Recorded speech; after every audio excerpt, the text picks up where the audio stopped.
A'udzubillahi minasyaitonirrajim. Bismillahirrahmanirrahim. Assalamualaikum warahmatullahi wabarakatuh. Sugeng Rahayu semua para murid, santri, dan pemirsa dimanapun berada, dan selamat malam. Alhamdulillahirrabbilalamin, pada malam hari ini guru memberi sesuatu hal lagi dengan dibuatnya video dengan judul ujian semester kedua. Ya, ini. Semoga para pemirsa mendapatkan pemahaman yang berbeda dari hal yang selama ini ratusan tahun yang belum didapat oleh bangsa manusia, ya. Namun sebelum video ini diulas lebih panjang oleh guru tentang ujian semester kedua, guru menyampaikan terima kasih kepada para murid santri, juga para pemirsa, ya, khususnya follower, ya, follower dan netizen Mbah. Guru, saya pribadi mengucapkan sangat berterima kasih, sudah banyak para pemirsa yang sudah bisa memahami tentang hakikat kehidupan, sudah banyak yang memahami tentang Islam. Semoga apa yang aku bagikan melalui video ini mampu menuntun kehidupanmu menemukan titik jalan kebenaran, sehingga kehidupan para murid santri dan pemirsa sehingga lebih baik dibanding tahun-tahun kemarin. Untuk menyikapi politik dengan banyaknya ilmu, pengertian, dan pemahaman sejarah yang aku fahamkan untuk para pemirsa, aku selaku pembina, aku selaku guru berharap semoga kelak kalian yang mewarisi ilmuku, kalian akan menjadi ulama yang betul-betul mampu menopang suatu bangsa dan negara.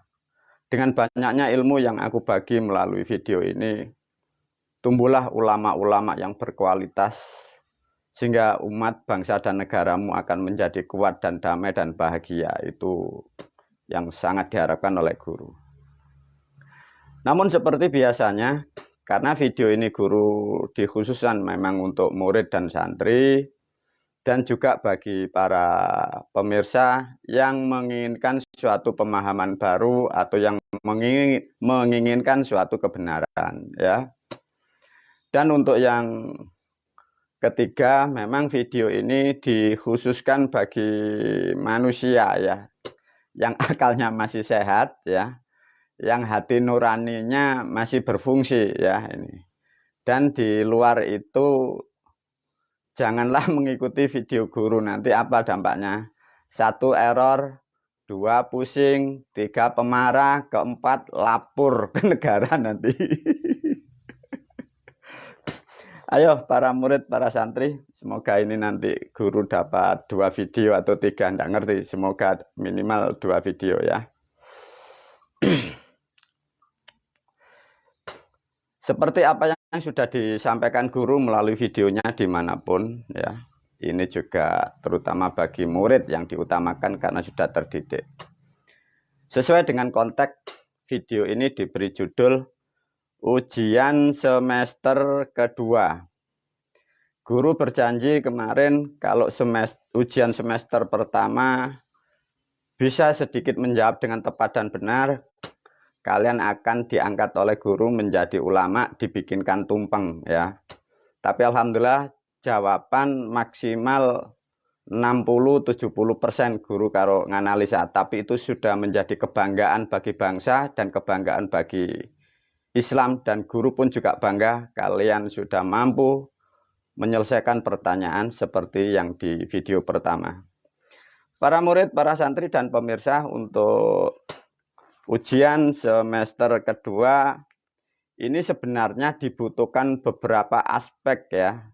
Tapi meskipun para pemirsa juga murid dan santri sedangkan kemarin tidak banyak belajar dimanapun, tapi toh kalau Anda mampu bisa menjawab, artinya pengertian pengetahuan Anda tentang kehidupan, tentang Islam, dan tentang sejarahnya Anda luar biasa. Karena sebenarnya pertanyaan 5 ini nanti, itu paling tidak satu kitab Al-Quran itu harus khatam ya. Jadi khatam itu termasuk nahwu dan shorof dan artinya ya.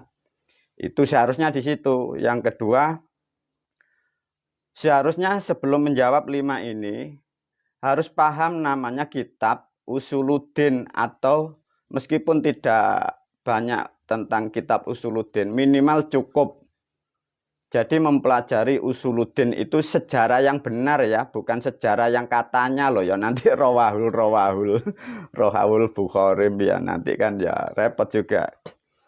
Dan seharusnya sedikit dimatangkan, sedikit aja mempunyai ilmu namanya ilmu falak ya. Jadi khatam Al-Qur'annya, mempunyai pemahaman ilmu Usuluddin dan sedikit memahami ilmu falak. Dan paling tidak minimal harus memahami ilmu dunung, seperti yang di video yang lain. Baru sedikit ditambahin namanya laku atau kholwat yang cukup. Jadi artinya begini, manusia itu bisa mengatakan salah dan benar, itu manusia harus diuji di lapangan juga ya. Artinya tidak tahu, barangkali Anda kholwat itu di gunung atau di tepi sungai atau di gua, minimal lah 3 hari atau berapa, sehingga kalian mencerna kehidupan itu bukan katanya ya, bukan kalian di tempat-tempat pondok di situ tempatnya yang sejuk dingin setiap hari membaca bahasa Arab terus ngerti, bukan ya. Jadi paling tidak 4 dasar itu untuk menjawab dari 5 pertanyaan ini. Baik para murid, para santri, dicerna baik-baik. Ini pertanyaannya sulit ya, pertanyaannya sulit, coba bahasanya ya. Pertanyaan yang pertama bagi para pemirsa, ukur kemampuan Anda. Mengapa kota kelahiran Nabi Muhammad disebut kota Mekah? Diulangi lagi ya. Mengapa kota kelahiran Nabi Muhammad disebut kota Mekah? Pertanyaannya unik. Maka sebelum menjawab ini, guru berpesan, menjawab pertanyaan itu ilmiah ya, bukan katanya rawahul Bukhari, Muslim, dan teman-teman dan kawan-kawan loh ya.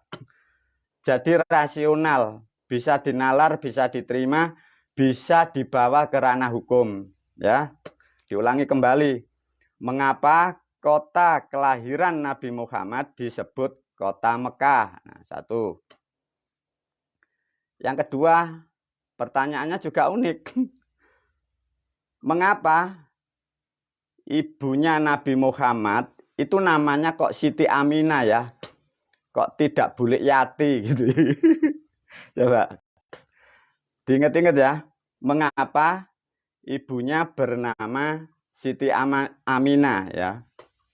Yang ketiga, mengapa bapaknya Nabi Muhammad bernama Abdullah atau Abdillah? Ini kalau jawab rasional ya, bisa dibawa ke ranah hukum, ditinjau dari aspek keilmuan, harus tepat dan benar, tidak boleh katanya loh ya. Yang keempat, mengapa negara tempat kelahiran Nabi Muhammad disebut negara Arabia? Pertanyaannya mengapa loh ya, ini sulit.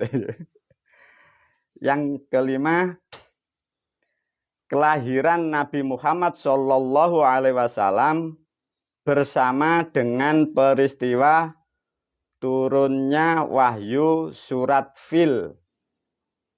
Pertanyaan yang terakhir, dengan kelahiran dan turunnya wahyu surat Fil, yang menerima surat Fil siapa ya? Yang menerima wahyunya siapa?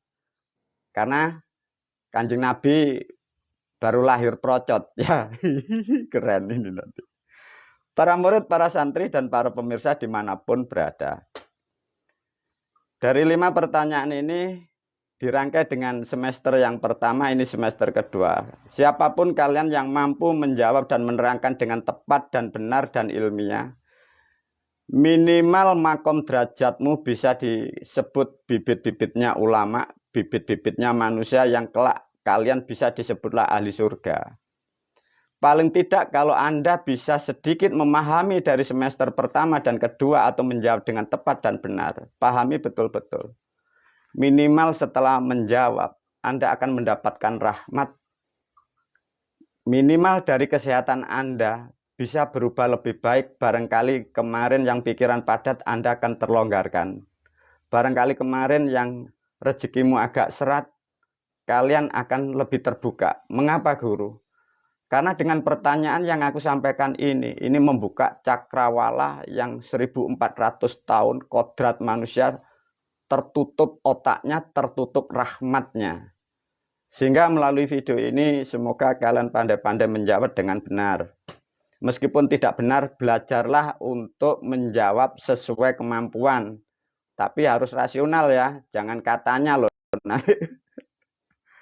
Nah, untuk dijawab boleh dilewatkan kolom komentar, bisa di YouTube Janur Kuning Channel, bisa di Mirik Santri Loka, juga bisa di Facebook Guru. Para pemirsa, semoga 5 pertanyaan ini mampu Anda jawab dengan tepat dan benar.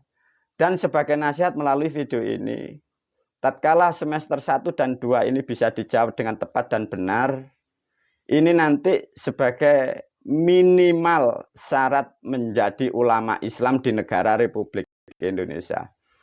Kalau 1 semester gagal, 2 semester apalagi gagal, manusia itu tidak bisa disebut ulama. Orang-orang seperti itu adalah orang-orang pembual yang merugikan negara, yang merugikan umatnya, yang merugikan rakyat. Semoga dengan sedikit memahami ini bermanfaatlah terutama kepada bangsa dan negara. Semoga dari video ini nanti diulas dari video yang kedua tentang surat Fil. Semoga bermanfaat. Wabillahi taufiq wal hidayah. Waridho walinayah. Assalamualaikum warahmatullahi wabarakatuh.